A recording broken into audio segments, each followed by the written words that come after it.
We see glass structures and concrete pillars coming out from the ground. And amidst this, I think, I just want to see a little blip in the system. And for me, sometimes just that mark on the wall from a human being, from a person of that city, I feel like, yes, there's life.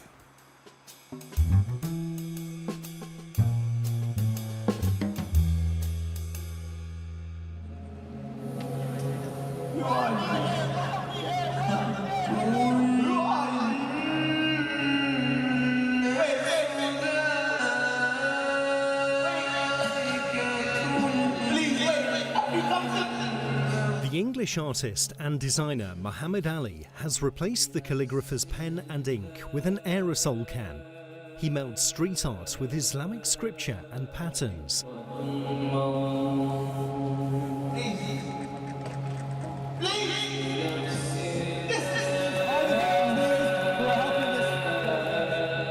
Born in 1979 in Birmingham, Ali developed an interest in street art before earning a degree in multimedia design and working in the games industry.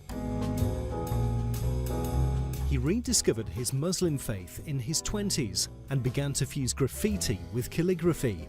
He is known as Aerosol Arabic and describes himself as an urban spiritual artist inspired by the concepts of peace, knowledge and spirituality.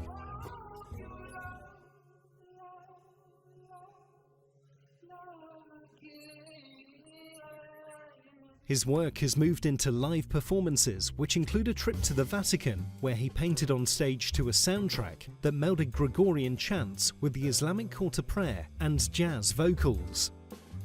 He has exhibited canvases and created public murals throughout the world, while directing theatrical events with other artists.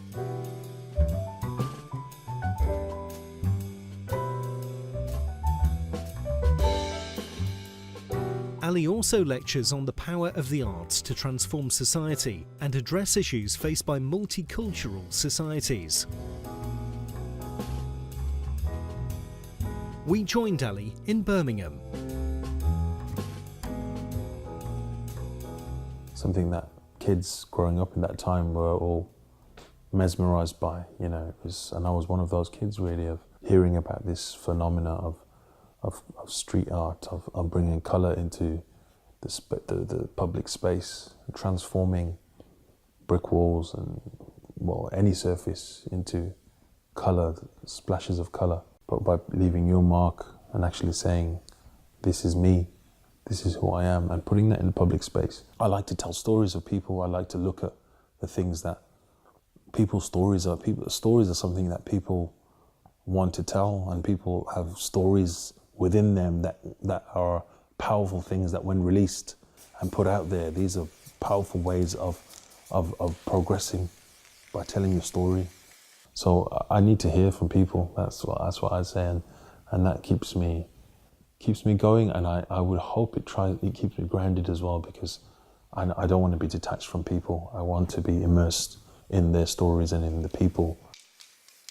Primarily, being a graffiti artist, painting on street corners, murals on side of buildings, that is my passion, and I love that. I mean, I love the art to spill out into the concrete jungles where we live, and I believe that's where art should be, in the places where we live, and there's no better way than street art to be able to do that.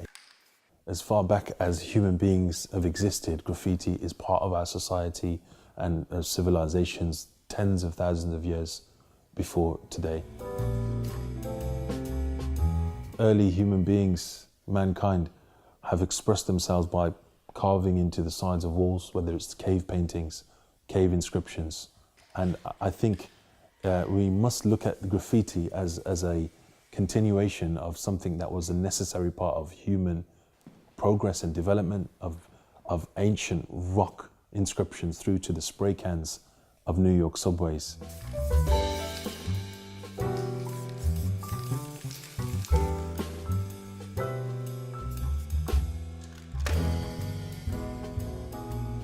An example of the mural, one of my recent murals, was based on a quote from George Orwell from 1984.